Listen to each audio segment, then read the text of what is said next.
The latest Phoenix Suns trade rumors just make no sense at all, but it is NBA trade rumors, so is that much a surprise? Welcome into PHNX Sports, of course, PHNX Suns, different edition here besides our live show, just because there's some news that needs to be rounded up out there when it comes to not only Bradley Beal and his status with the Phoenix Suns and on the NBA trade market, but now with Yousef Nurkic as well. Let's actually start with Yousef Nurkic. According to Jeremy Brenner over at New York Knicks on SI, the Knicks are looking to acquire a center for their rotation before the trade deadline on February 6th. Now, they float out Jusuf Nurkic as a possibility considering his situation with Mike Budenholzer, the fact that he told AZ Republic's Duane Rankin that they have not spoken. Him and Mike Budenholzer have not spoken for over 2 months, which frankly, I don't believe. But of course, if a player is going out there and putting that out into the media, the relationship is done. It's over. It's burnt to a crisp, and it's at the point of no return,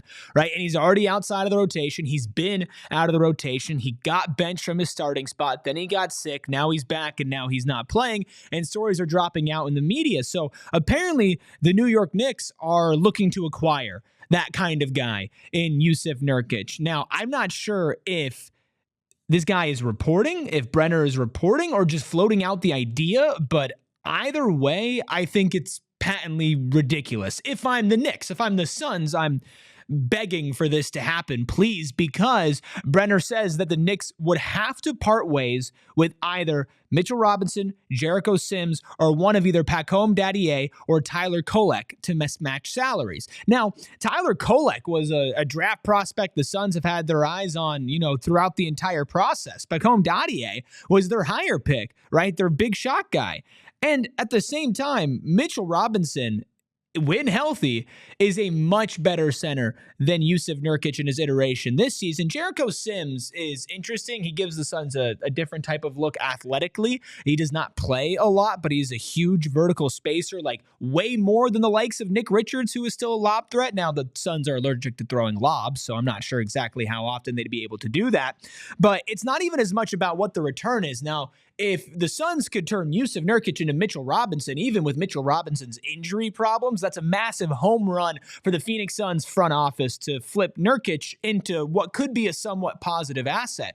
But right now, if you're the New York Knicks, why do you want Yousef Nurkic in your locker room? You have one of the best locker rooms in the association between Jalen Brunson, Josh Hart, OG Anunoby, Karl Anthony Towns. Like, you guys are having fun. You guys enjoy being around each other. And despite what Jusuf Nurkic said in his tell-all to Duane Rankin, saying that, I'm not causing any of the chaos, I'm not any of the problems, do you really believe that the center who went from starting to out of the rotation in the span of a couple of months, who's now resorting to hit pieces in the media, you really think that player is not a part of the media fiasco, the chaos, the tension in the locker room, whatever you want to call it? It just doesn't make sense for the Phoenix Suns. Just for the New York Knicks to take Jusuf Nurkic from the Phoenix Suns. Now, that's not necessarily, I don't know if that's reporting or not. I'll call it a rumor, but it's more just something that got floated out into the ether that I'm looking at and just saying if the Suns could walk away doing that, it's a massive win. I feel the same way about the recent talks between the Chicago Bulls and Bradley Beal. Now, according to Brian Windhorst, this got aggregated kind of funnily about, the Suns and the Bulls have talked about a framework for Bradley Beal. This is the full quote of what Windhorst said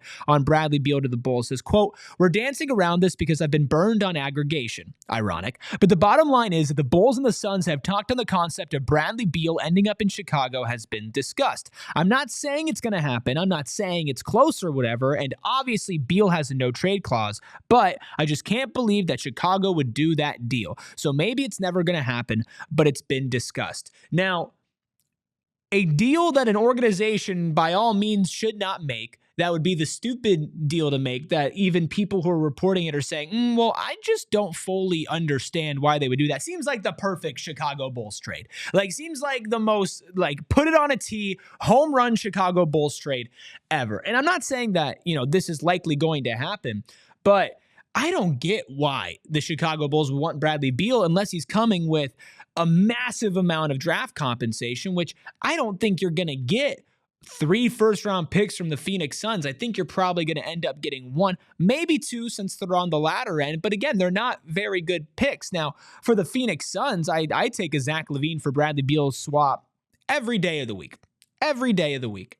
Not because LaVine's a perfect player or because he fixes the Suns' problems, but he's slightly cheaper, he's slightly younger, same length on the contract, not a no-trade clause in LaVine's contract, and his style of play just fits a little bit differently. He's slightly bigger than Beal. He's not a great defender, but he's been better as of late, but he launches from threes, which is something that the Suns desperately need just regularly, not trying to go out of their way to implement a system to shoot threes, but just have a player that shoots those types of threes. Now, I think Bradley Beal's been okay. I think he's actually been pretty decent off the bench, and he'll probably be starting moving forward with Ryan Dunn out of the rotation. But swapping him for Zach LaVine, I think also just gives a fresh look to the locker room, fresh look on the court. And it would be a good move for the Suns. Now, for Bradley Beal, it makes no sense to me because Bradley Beal does want to be on a winning franchise. He does not want to be, back in the Washington days, which the direction that Chicago is going, they're heading there. So I think the team this actually makes the least sense for is Bradley Beal's team, his agency, his whatever you want to talk about it, whether it's moving your family. I get you would technically be closer back to your home where you grew up in, but you're still hours and hours away. You're still playing basketball in a cold city. You're going to move there in the winter. And yeah, you'll be the number one on getting shots on that team if you do end up on the Bulls, but you're not going to be playing winning basketball, which he very clearly has said he wants to do. So Chicago, well, it seems like maybe one of the only thin possibilities on a different place to land a Beal or that would be willing to take on his contract in a certain scenario. It just doesn't make a lot of sense. But the fun part about NBA rumors, the fun part about NBA trade deadline, and the fun part about it being the Chicago Bulls and the New York Knicks is that sometimes the thing that you think is stupid and the thing that you think will never happen actually gains a lot of traction and ends up happening. And if it does, PHNX Suns will be right here every step along the way with you. Of course, subscribe to PHNX Sports. We're just about to crack 36,000 subscribers, trying to get to 40. Help us out. Drop a like as well. Help keep the lights on here so we can keep covering your favorite team. Follow the show at PHNX_Suns. If you're new around here, we do pregame and postgame shows on this YouTube channel, all for the games, 82 of them, every single one. Plus, we'll do watch-alongs, we'll do live shows during the week, everything you could possibly desire for Suns content. We have you covered here on PHNX Sports. Of course, also Cardinals, Diamondbacks, Arizona State, U of A, Rising, Mercury. We have it all right here in one convenient place. All you have to do is hit that subscribe button. We'll catch you all around and maybe after a trade. We all silly like the mayor.